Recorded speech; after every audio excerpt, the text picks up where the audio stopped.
आज अचानक ती दिसली, समोरून चालत येताना. खाली मान घालून धरणीला काहीतरी सांगत असल्यासारखी.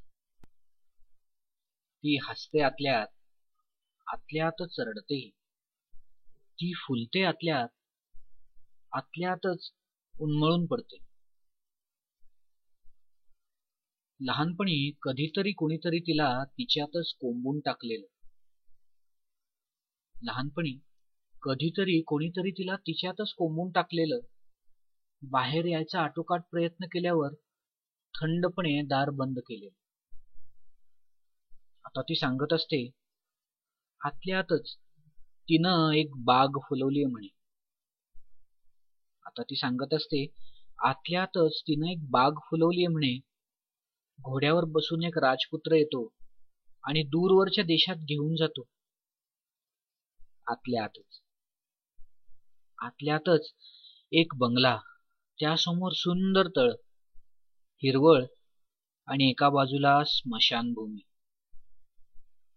आतल्यातच एक बंगला, त्यासमोर सुंदर तळ, हिरवळ आणि एका बाजूला स्मशानभूमी. बंगल्यातल्या शेकोटीसाठी लाकडं कमी पडली तरी स्मशानभूमीतल्या लाकडांना हातही लावत नाही ती भेटल्यावर मी तिला थांबवतो. एकदम दचकून वर बघते, भेदरलेली. मग अचानक स्निग्धसं हसते. डोळे जाणवतात जरासे पाणावलेले. मी विचारतो, कशी आहेस? आधी मान हलवते, मग म्हणते, छान.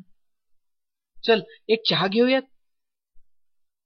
गांगरून जात म्हणते, नको, उशीर होईल.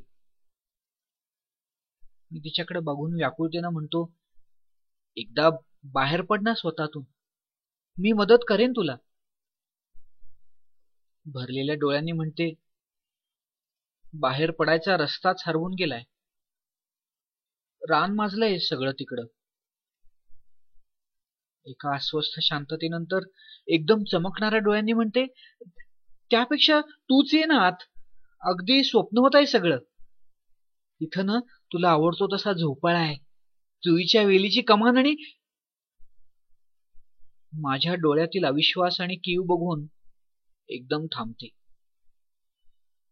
स्वतःला पुन्हा स्वतःत पुरून घेत सावरून घेते वया छातीशी. चेहरा एकदम निर्विकार करून टाकते. चल, बागेतल्या झाडांना पाणी घालायला हवं, सुकून जातील ना नाहीतर. जाताना थांबते एक क्षण, वळून बघते, एक संक्षिप्त नजरानजर, आणि मग पुन्हा धरणीकडे बघत निघून जाते. मी सुद्धा पाहत राहतो तिला, स्वतःमध्येच अदृश्य होताना. मी नुसता पाहत राहतो तिला, स्वतःमध्येच अदृश्य होताना.